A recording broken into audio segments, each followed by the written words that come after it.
รจริงๆแต่เพื่อตัวเธอฉันทำถ้าจะพูดจะจาต้องดูดีๆต้องเก็บอารมณ์ทุกคำห้ามโน้นห้ามนี่ห้ามนั้นก็ยอมก็สั่งตัวเองให้จำเพื่อใคร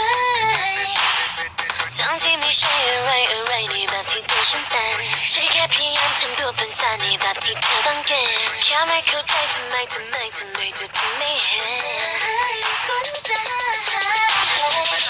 รักฉันทำไมรักฉันทำไม